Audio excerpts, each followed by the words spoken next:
Napanood niyo ba yung nag-trend na video ng isang binata na sabay-sabay na ginuhit ang 17 presidente ng Pilipinas? Meron pa ha, yung video niya na nagdo-drawing ng 50 scientists. Kung oo, ay sure tayong mamamangha tayo sa talento ng 16 years old na artist na ito. Grabe, no? Ang bata, 16 years old. Oo. Makakapanayin po natin ang napaka-talented na pinata sa mga nasabing viral videos na si Emmanuel Dane Arcon Ventura. Magandang umaga. Welcome dito, Dane, sa RSP. Good morning. Uy, kailan ka ba natutong magguhit at paano ka natuto? Kwentuhan mo kami. Ano po, 4 to 5 years old po ako, nahilig po ako sa paghawak po ng mga pencil colors. Okay. Kasi nakapanood po ako sa TV ng mga art show. Pero mas pinursyo ko po siya nung pandemic lang po. After ko pong makakita ng mga young artists, mas bata pa sa akin na mas magagaling po sa akin. So parang bilang competitive po na tao, gusto kong nagayahin din po sila, even maangatan po. Daya naman, pwede palang ganun, ba't di ko nagawa? Diba? 4 to 5 years old, yung lapis, hawak ko lang siguro, baka ganunin ko lang kay Audrey. Kinakagat ko. Kinakagat mo lang dati. Pero tignan mo ngayon, ang unfair talaga ng buhay, napakagaling ng kanyang mga opera. Ang galing, ano? Diba? Pero ito, para sa mga hindi nakakaalam masyado sa tinatawag nating hyper-realism artwork, Yes po. maaari mo bang i-explain sa mga tagapanood natin ngayon kung ano ito? Hyperrealism po na art siya, yun po yung type ng art na parang kinokopya mo po yung reference or mas hinihigitan mo ba po yung quality ng reference. So, ang pinakang goal po sa realism, maging parang printed po na yung drawing. Okay. Well, kung matututukan ng ating camera, no? So, sino to? It's a parang K-pop, tama ba? Oo. Yan po, si V ng BTS po. Oo, V ng BTS. Ito na, ilan lang yung makakilala ko. Morgan Freeman, yan. Yung mga tito, Morgan Freeman. kilala to. Of Ito? course, si Apo Wang-od. Apo Wang-od. Ayan. Meron pa tayo, ito si Harry Potter. Pero ito colored, ano? Yes, Ito po. charcoal. At ito, sino to? Ay, random ko lang po. random lang. Sana masama rin ako sa random mo. No? Ito kasi may-ari niya nito eh. Ito. Paborito ng anak ko to, Taylor Swift. Taylor Swift. Ang galing, no? Galing, ano? Gaano mo katagal ginagawa itong pagguhit ng mga larawan na to? Nung nagsisimula po ako, matagal po talaga eh. But Okay. nung na-master ko po siya, nagagawa ko po siya, wala pa pong isang araw. Oh. Usually po, nasa 8 hours lang po Eto, nakatapos colored na po to ako. Ilang oras Yes to? po, 6 8 hours hours. po. And first time ko po yan. First time mo to, Yan pero po. ang Kaya po, yan perfect, po yung kauna-unahan ko hyper-realism talaga. Oo. Tignan nyo, colored talaga siya.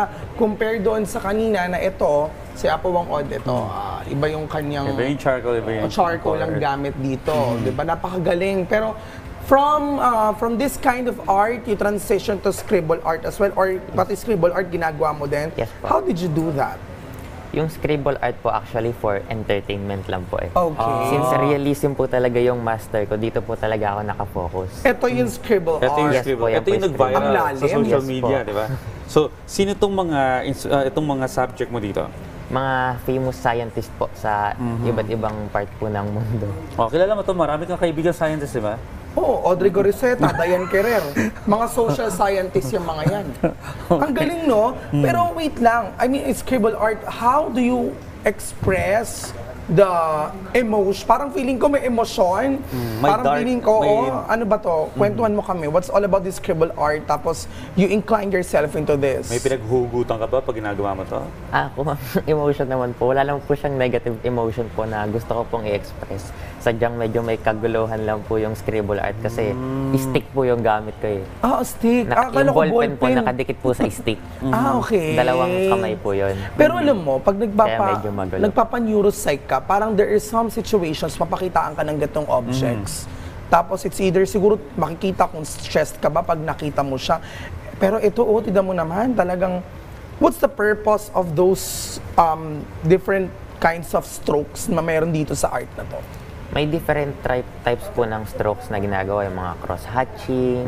Ito, medyo malalim na yan, ha? Pero pagdating po sa scribble art, hindi ko na po siya masyadong pinokos. Ang ginol ko na lang po dyan, makopy ko po yung mismong image. Knowing po na yung isa ko po kasing kamay, hindi ko po to dominant tong left hand ko. Hindi po ako nagdo-drawing dito. So nung ginawa ko po yung 50 na portraits po, medyo challenging po sa akin.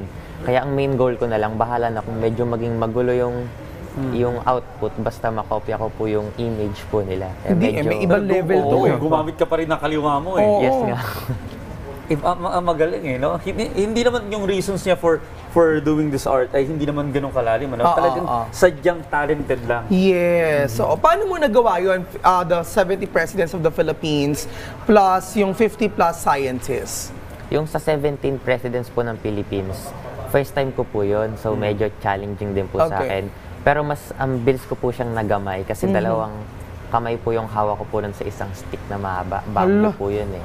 Ang pinakang-challenging po, ito po talagang 50. Kasi parehas na kamay ko po yung gumagana. May guide ka dyan? Or nasa utak mo lang? Ano po, bali nag-sketch po muna ako ng pencil po nila. Okay. Tapos nung meron na pong sketch nila lahat, parang pinatungan ko na lang po ng ballpen. Ayan. Pero dun sa 17 presidents and 50 na ginawa mo ng mga scientists, siguro ang pinakamahalaga rito malaman din natin is anong trip mo? Bakit mo ginagawa yun?